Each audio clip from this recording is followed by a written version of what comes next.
Hello and welcome to Apiculture video series.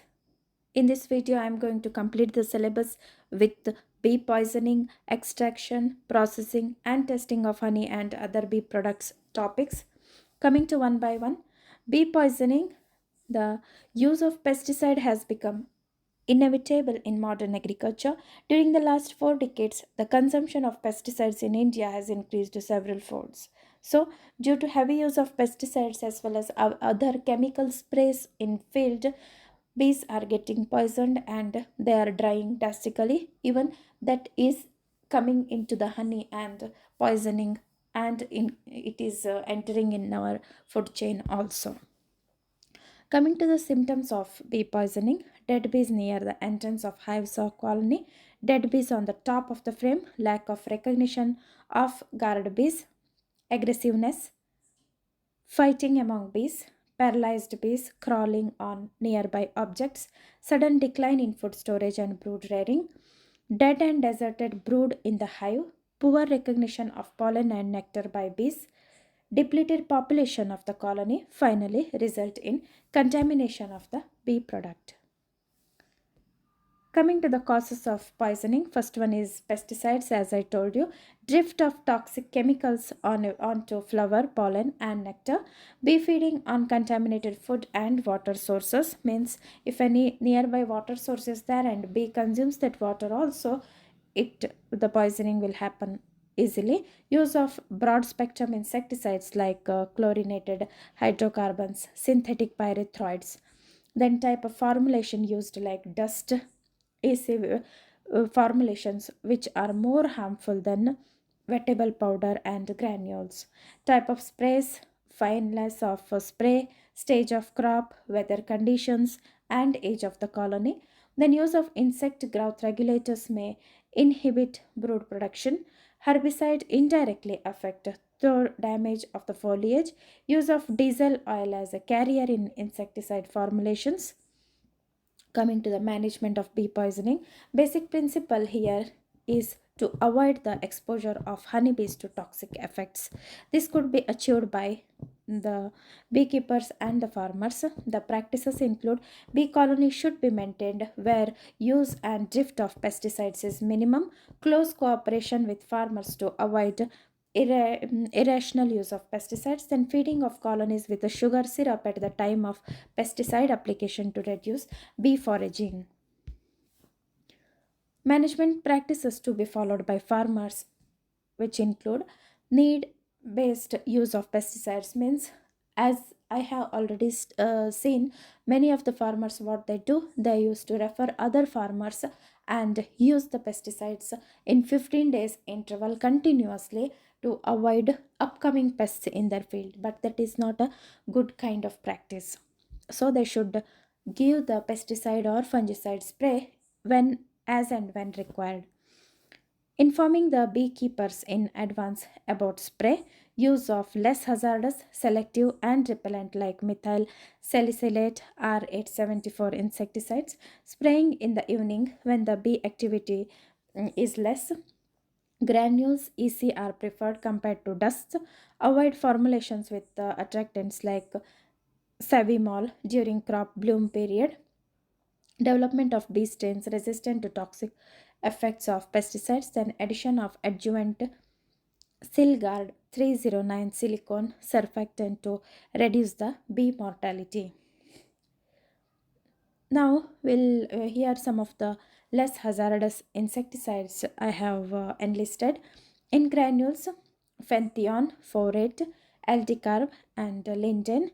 In EC, Endosulfan, Fossilone, Flavelian, then Menzol and Linden. See, this is for your kind note that many of the insecticides are continuously getting banned. So, whichever are banned already, you should not study about that.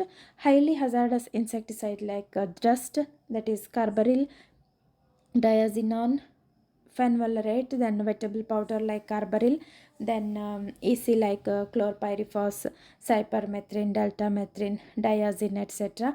Then soluble liquid like imidacloprid.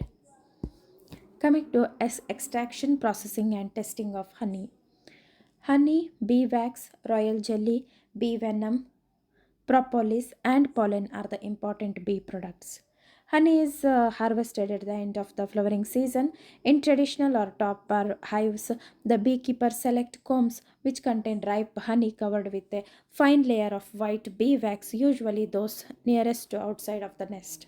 Honey is extracted only from super combs using honey extractor. The sealing of the cells on comb is removed with sharp knife before placing in the extractor. Then the sides of the frames are reversed and the extractor is worked. Extracted honey is filtered through muslin cloth. Then it should be remove the escape soon after honey extraction. During the lean season like May to September, remove the super chamber, arrange the available healthy brood combs in the brood chamber and use a division board to restrict the space. Provide artificial feeding once in a week in 1:1 sugar syrup in water. Each colony may require syrup prepared from 500 to 750 gram sugar a week depending on the size of the colony and availability of stored food. When there is dirt of natural source, pollen substitute may be provided in the colony. Different products and their explanation include honey. In that it says collection of nectar. Here honey contain wide range of sugars varying according to the nectar source, small amount of other substances like mineral, vitamin, protein and amino acid. The temperature in the nest near the honey storage area is usually 35 degrees Celsius. Field bee drawn nectar may be lapped tongue known as proboscis. Field bees regulate the nectar, which is collected by hive bees and deposited in the cell comb. Nectar contains 20 to 40% sucrose. Enzyme invertase converts sucrose into dextrose, that is glucose, and levanose, that is fructose. Invertase is present in nectar itself and also in saliva of honeybees. Finally, ripening of the honey takes place by the action of enzyme and by evaporation of water from honey by temperature and the ventilation produced by fanning of wings by bees. When the water content is reduced to about 20%, the bees seal the cells in a wax capping. The honey is now considered as ripe and will not ferment. In this way, the bees prepare for themselves a concentrated food source packed in minimal space. It's free from problems of fermentation. Therefore, bacteria cannot grow in the honey and it will not deteriorate during storage. This food sustains the bees throughout the period and then when there are no flowers. Composition of fully ripened honey. Levulose is about 41%, dextrose is 35, sucrose 1.9. In your exam, they may ask which is the highest component in ripened honey.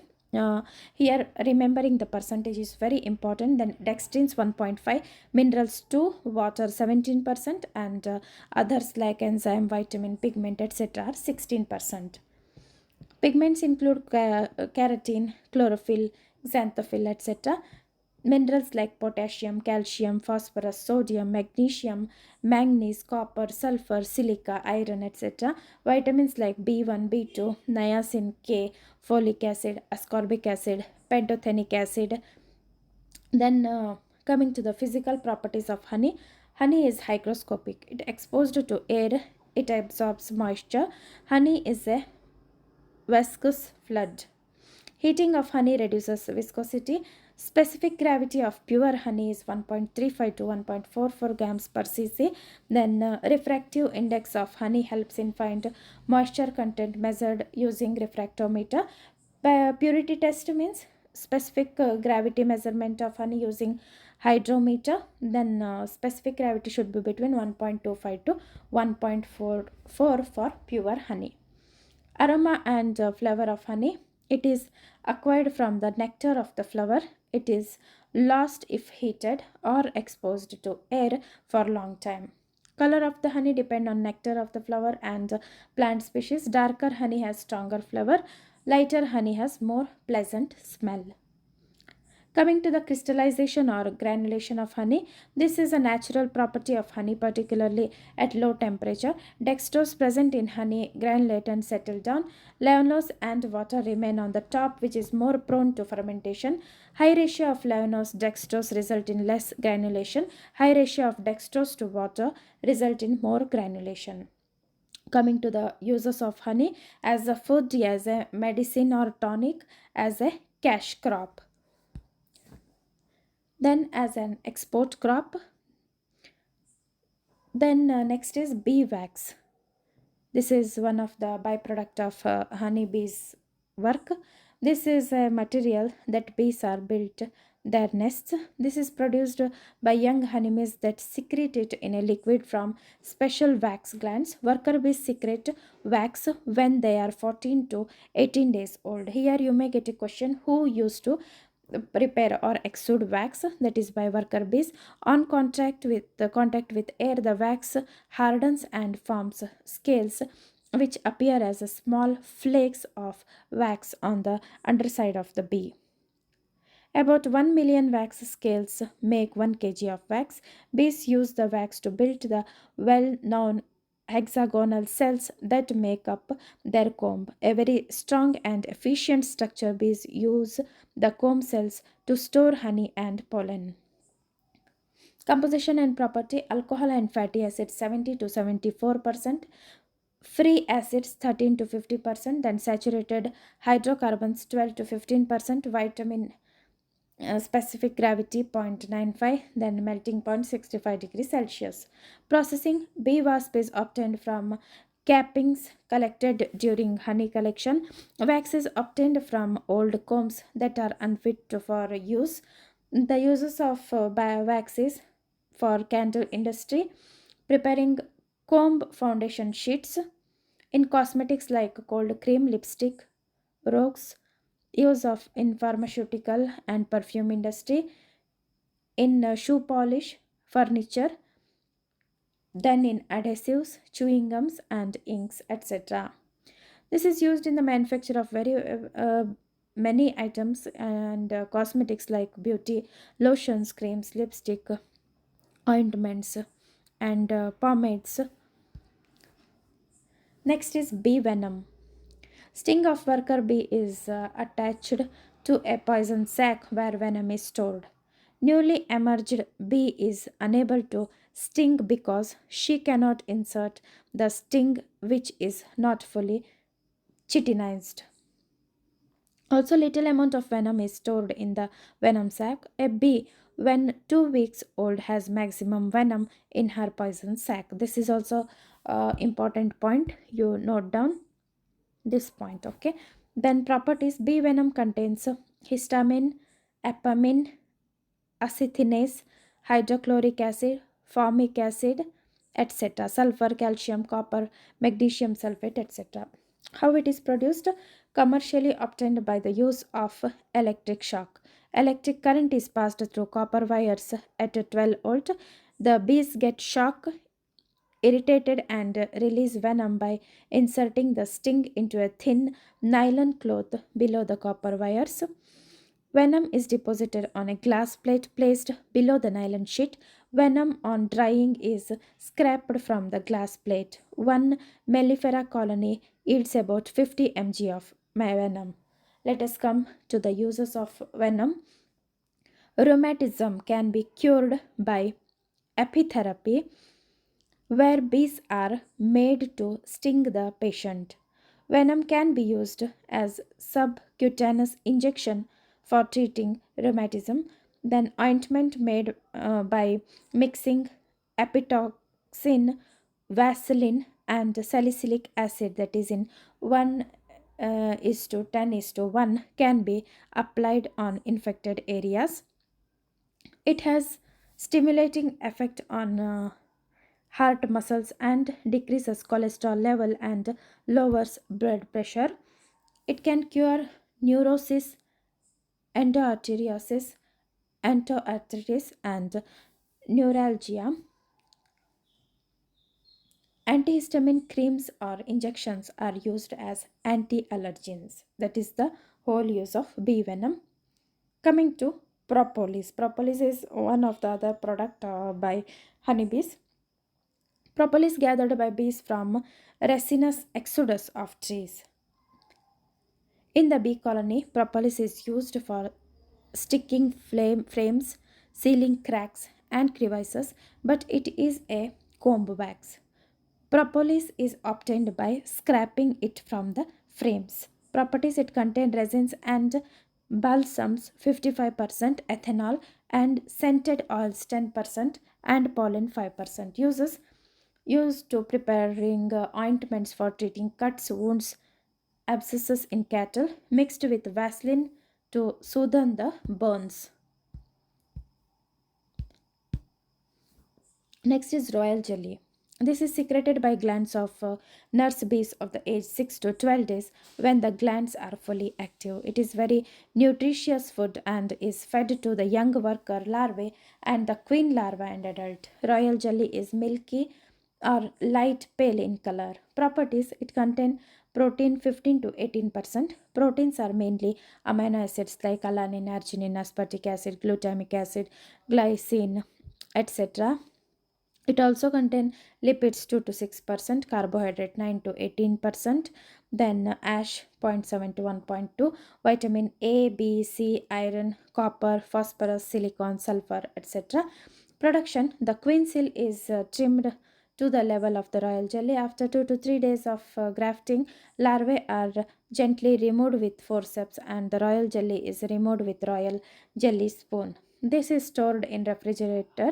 In case of Apis mellifera, 200 mg of royal jelly is obtained from a queen cell. Uses: responsible for queen determination, then very nutritious food for human being. Next is pollen. It is collected by pollen trap from ingoing pollen foragers. Pollen is a rich pollen source for human diet, protein source for human diet. Uses: addition to this, men with very valuable material are honeybee wax. Honeybees are also useful to human in aiding pollination. In fact, it has been claimed that the value of bees in pollination is 10 to 12 times the value of honey and wax produce. Certain crops like apple, alfalfa, clover almost entirely depend upon bees for their pollination. Even among some regularly self-pollinated crops, the yield is considerably increased after visit of the bees. As you know, it is one of the best way for overcoming the self incompatibility, which is important in terms of plant breeding. Coming to testing of honey, there are different methods of testing honey. First one is thumb test. Put a drop of honey on your thumbnail. It should remain intact. If it overflows or run off, the honey could be adulterated. Then flame test, heat test, water test, bubble test, blot test, bread test, egg yolk test. These are the 8 main tests to check the purity of honey. So this completes the apiculture syllabus. If you have any doubt, put it in the comment section. Keep on liking, subscribing. Thank you, and we'll come with the next subject. Thank you once again.